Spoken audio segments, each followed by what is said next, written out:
लोकसभेचे नवनिर्वाचित खासदार नारायण राणे यांचा सिंधुदुर्ग राष्ट्रवादी पक्षाच्या जिल्हा कार्यकारिणीच्या वतीने कणकवली ओम गणेश यांच्या निवासस्थानी सत्कार करण्यात आला। त्यावेळी राष्ट्रवादी जिल्हाध्यक्ष अभिद नाईक, राष्ट्रवादी जिल्हा सरचिटणीस सावळाराम अनावकर, प्रदेश चिटणीस MK गावडे, राष्ट्रवादी महिला जिल्हाध्यक्ष प्रज्ञाताई परब आणि आदी मान्यवर त्यावेळेस उपस्थित होते। यावेळी खासदार नारायण राणे यांनी राष्ट्रवादी जिल्हा कार्यकारिणीसोबत संवाद साधला।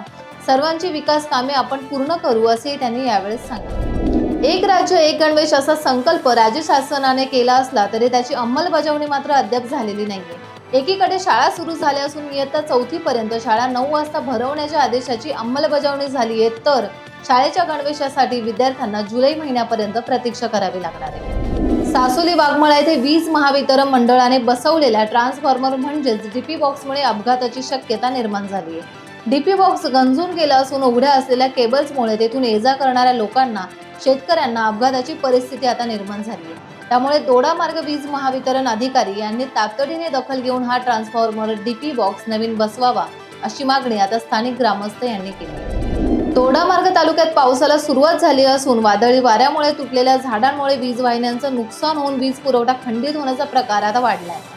दोडामार्ग तालुक्यातील वीज महावितरण अधिकारी, कर्मचारी यांनी तातडीने याची दखल घेऊन संबंधित ठेकेदार कर्मचाऱ्यांनी वीज वाहिन्यांवर आलेली झाडे, फांदी यांना तोडून पावसाळ्यात वीज पुरवठा खंडित होणार नाही याची खबरदारी घ्यावी अशी मागणी आता ग्रामस्थांकडून केली जाते। रत्नागिरी सिंधुदुर्ग लोकसभा निवडणुकीत इंडिया आघाडीचे उमेदवार तसेच उद्धव बाळासाहेब ठाकरे शिवसेना पक्षाचे सचिव विनायक राऊत यांचा पराभव झाला।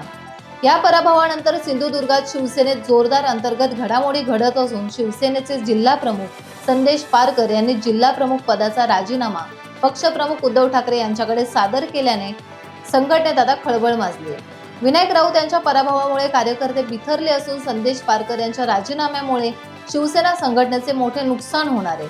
संदेश पारकर यांनी अद्याप आपली भूमिका जाहीर केली नसली तरी त्यांच्या राजीनाम्यावर शिवसेना पक्षप्रमुख उद्धव ठाकरे काय निर्णय घेतात याकडे आता सर्वांचंच लक्ष आहे। टाइम्स डिजिटलला लाईक करा, सबस्क्राईब करा, शेअर करा आणि बेल आयकॉन दाबायला विसरू नका। पाहत रहा टाइम्स डिजिटल।